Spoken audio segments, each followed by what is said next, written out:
You've been in rooms full of people and still felt completely alone. Not isolated, not disliked, just not quite there.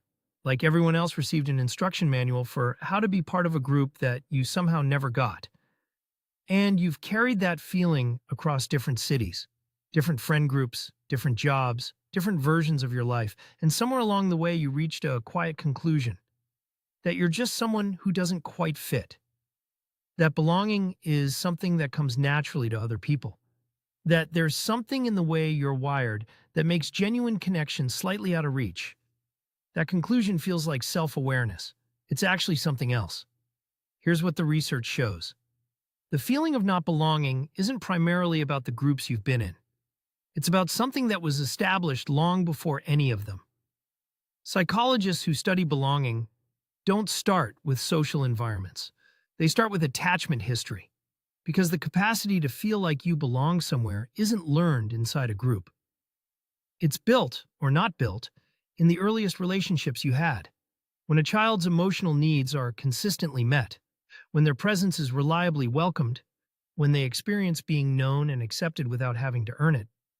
They develop what psychologists call a secure base, an internalized sense that they are the kind of person who belongs, that groups are safe to enter, that connection is available to them.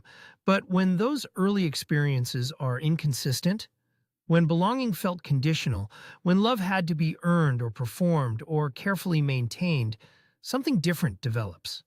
Not the absence of belonging, the expectation of its absence. And that expectation travels into every new friendship, every new environment, every room full of people, where part of you is already scanning for the moment it confirms what you already believe, that you don't quite fit here either. Psychologists call this a negative belonging schema, a deeply held cognitive framework that interprets ambiguous social signals as evidence of exclusion. Someone doesn't respond warmly to something you said. The schema files it as rejection. A group forms without including you.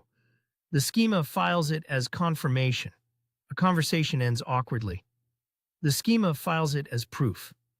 And here's the mechanism that makes it so hard to escape. The schema doesn't just interpret experience. It shapes behavior in ways that produce the experiences it predicts. Because someone who expects not to belong doesn't show up to groups the same way someone with a secure base does. They hold back. They observe before participating. They stay slightly at the edge. They don't fully commit to the connection until they're certain it's safe. And that guardedness, completely understandable given what it's protecting against, is often read by other people as distance, coolness, disinterest, which produces exactly the lukewarm reception the schema was bracing for. Not because the group rejected them, but because the schema created the conditions for a self-fulfilling prophecy, and then filed the outcome as more evidence. This is why the feeling of not belonging follows people across every new environment they enter. It isn't the environments, it's the lens the environments are being seen through. A lens that was ground a long time ago, in circumstances that had nothing to do with any of the groups that came after. Here's the question worth sitting with. Think about the last time you felt like you didn't belong somewhere. Was there concrete evidence of exclusion, or was there ambiguity that got interpreted as exclusion? Because those two things feel identical when you're inside a negative belonging schema. And one of them is about the group. The other is about something much older that the group just happened to activate. Because the feeling that you've never belonged anywhere isn't a life sentence. It's a schema. And schemas aren't permanent. They're patterns. Patterns built from early experience that can be examined, questioned, and slowly, with the right attention, rewritten. But only if you're willing to stop treating the feeling as evidence about the world and start treating it as information about something that happened a long time ago. That is still running, in rooms it was never actually in. If the feeling of not belonging has followed you somewhere you didn't expect while reading this, that's not a coincidence. That's the schema doing exactly what it was built to do. This channel is interested in what's underneath the patterns most people spend a lifetime mistaking for personality.